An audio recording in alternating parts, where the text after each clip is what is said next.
কি ব্যাপার বলুন তো, এই ব্র্যান্ডের স্মার্টফোন নাকি বন্ধ হয়ে যাচ্ছে, এই ব্র্যান্ডের ফোন নাকি আর পাওয়া যাবে না। কথা বলছি OnePlus নিয়ে, OnePlus Nord 6। OnePlus এর এই Nord সিরিজের জনপ্রিয়তা কিন্তু বাংলাদেশ মার্কেটে, ইন্ডিয়ান মার্কেটে, গ্লোবাল মার্কেটে যথেষ্ট পরিমাণে রয়েছে, রাইট? এবং OnePlus Nord 6 নিয়েও আপনাদের জল্পনা কল্পনা শেষ নেই।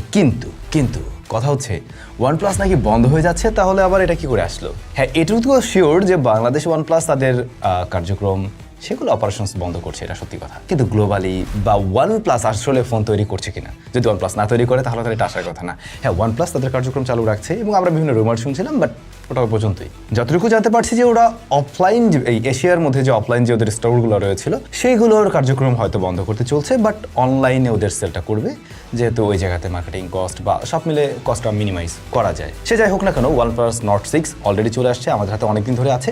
আমরা এটার একটা ইনডেপথ অ্যানালিসিস করবো আজকের ভিডিওতে। আমাদের এই রিভিউ ইউনিটটা আমরা পেয়েছিলাম SMS গ্যাজেট থেকে। তাদের কাছে আপনারা অ্যাভেলেবল তো পেয়ে যাবেন, ঢাকা সহ ঢাকার বাইরেও বিভিন্ন জেলাতে তাদের স্টোর রয়েছে। খুব শীঘ্রই বরিশালে ওপেন করবে আগামী 20 তারিখে। আমি নিজেও আসতে চলছি বরিশাল সিটিতে। পরবর্তীতে আপনাদের আপডেটের মাধ্যমে জানিয়ে দেওয়া হবে কোথায় কি ওপেন হচ্ছে। আর হ্যাঁ, বর্তমানে এটার কেমন দাম রয়েছে এবং SMS গ্যাজেটের ডিটেল সবকিছু ভিডিও ডেসক্রিপশনে মেনশন করা আছে। এট ফার্স্ট আমরা যদি ডিজাইন নিয়ে কথা বলতে চাই, এই স্মার্টফোনটার ডিজাইনও OnePlus এর রিসেন্ট টাইমে আসা অন্যান্য ডিভাইসগুলোর সাথেই মিল রাখছে, বিশেষ করে ক্যামেরার প্যাটার্নটা। বাট ভালোর বিষয় এটার ওয়েট ব্যালেন্স খুবই ভালো। টপ হেভি কিংবা লোয়ারের দিকে ওজন বেশি এরকম কোনো সমস্যা নেই।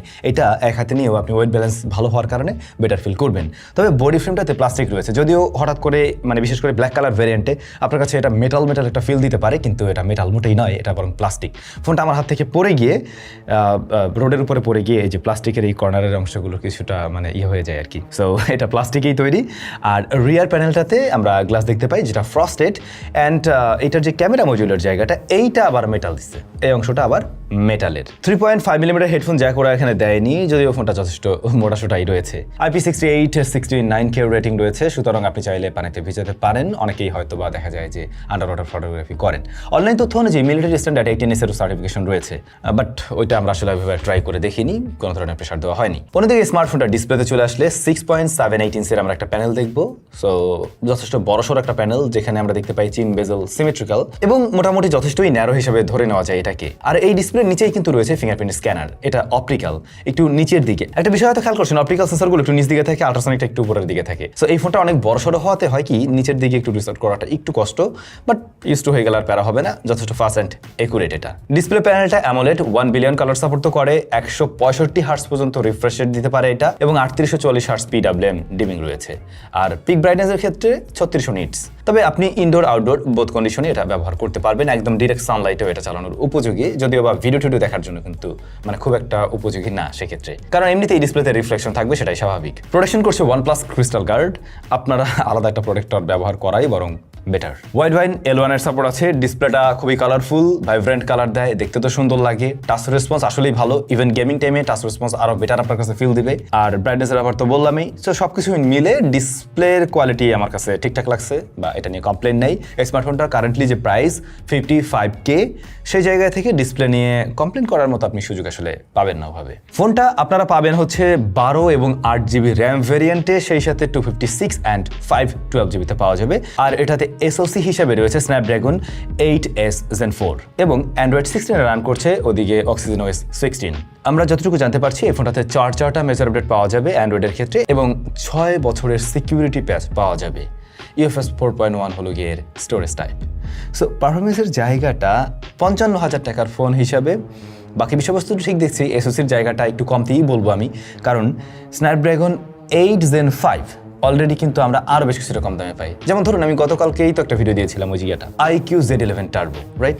সেই স্মার্টফোনটা কত 47K তে পাওয়া যাচ্ছে রাইট নাও। তো সেইটার সাথে কম্পেয়ার করতে গেলে পারফরমেন্স ওয়াইজ ওইটা কিন্তু এগিয়ে থাকছে। আবার ওই ফোনটার বডি ফ্রেমটাতেও কিন্তু আমরা মেটাল পেয়েছিলাম। যাই হোক, এই স্মার্টফোনটার SoC যা রয়েছে সেই জায়গা থেকে কেমন পারফর্ম করছে, আবার UI এর একটা ব্যাপার থাকে। সত্যি বলতে এই স্মার্টফোনটার UI পারফরমেন্স নিয়ে আপনারা খুবই সন্তুষ্ট থাকবেন। খুবই স্মুথলি রান করছে সবকিছু, একদমই বাটার স্মুথ একটা ফিল আপনাকে দিবে।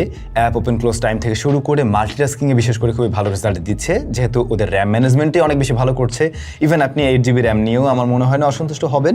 তারপরেও আসলে এরকম প্রাইস পয়েন্টে এসে 12GBটাই ম্যাক্সিমাম মানুষ আশা করবে, সেটাই স্বাভাবিক। ওদের ইউআইটা আপনাকে একটা ক্লিন ভাইব দিবে এবং অলমোস্ট লাইক এ ফ্ল্যাগশিপ টাইপের ফিল দিতে পারে। অ্যাপ ওপেন ক্লোজ টাইম দেখুন যথেষ্ট ফাস্টার কিন্তু। তাছাড়া UFS 4.1 হওয়াতে যে কোনো ট্রানজ্যাকশনের ক্ষেত্রেও কিন্তু এটা গুরুত্ব রাখছে। আবার আপনি যখন কোনো ডাটা ট্রান্সফার করবেন যথেষ্ট ফাস্টার স্পিড আপনি লক্ষ্য করবেন। এই ফোনটাতে এই মুহূর্তে আমরা আসলে কোনো ধরনের বাগের দেখা পাইনি। আমাদের কাছে এই ফোনটা প্রায় 1.5 সপ্তাহের মতো আছে আর কি। সেই জায়গা থেকে আমরা এটাতে ওরকম কোনো ধরনের বাগ টাগ ইস্যু পাইনি।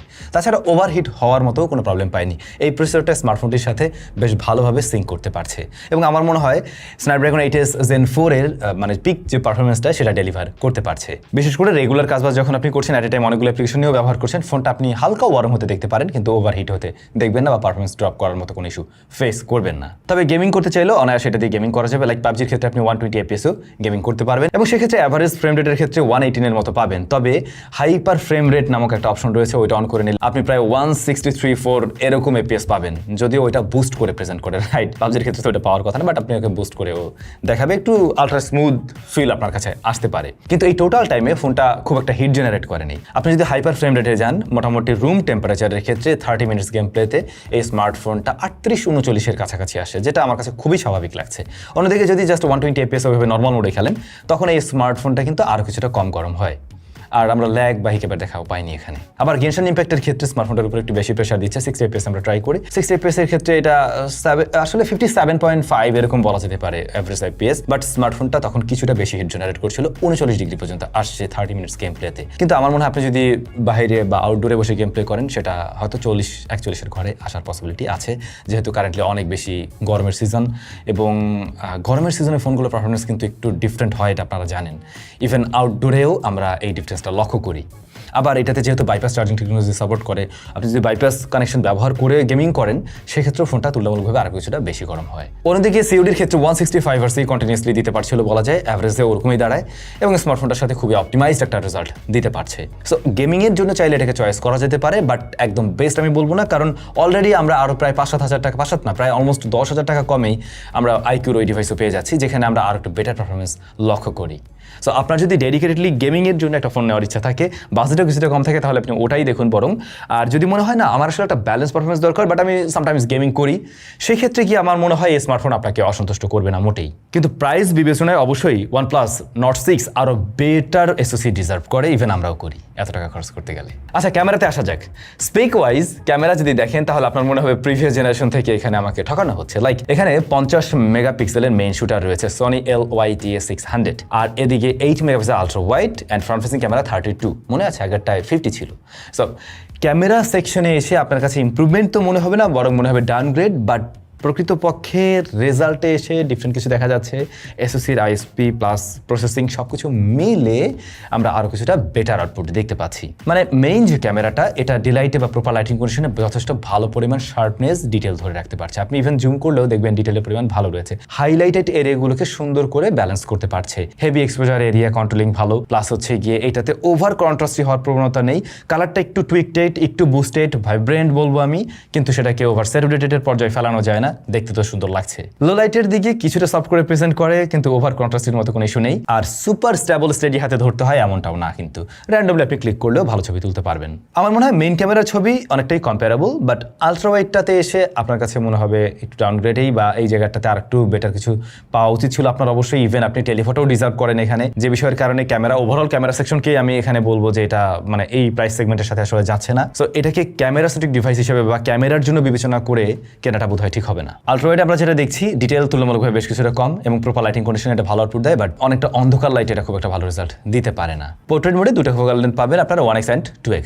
2x এর ছবিগুলো বরং দেখতে ভালো লাগে, ব্যাকগ্রাউন্ড ব্লারনেস তখন অনেকটাই বেশি ন্যাচারাল মনে হয়, তবে এজ ডিটেকশন ভালো আছে। আর ফ্রন্ট ফেসিং ক্যামেরাটা অ্যাজ ইউজুয়াল টাইপের একটা রেজাল্ট দিচ্ছে, শার্পনেস ডিটেল ভালো, আর্টিফিশিয়াল টোন একটু কমই লক্ষ্য করা যায়, ইভেন আউটডোরে এটা একটু বেটার আউটপুট মনে হবে আপনার কাছে। তবে ভালো বিষয়, প্রিভিয়াস জেনারেশন থেকে আপনি ইমপ্রুভমেন্ট পাবেন ফ্রন্ট ফেসিং ক্যামেরার ভিডিওতে, যেখানে আমরা 4K 30 fps এ রেকর্ড করতে পারছি এবং ভিডিও কোয়ালিটি ভালোই বলা যায় ফ্রন্ট ফেসিং ক্যামেরা হিসেবে, কিন্তু 60 fps এর মতো মজাটা পাবেন না আর কি এখানে।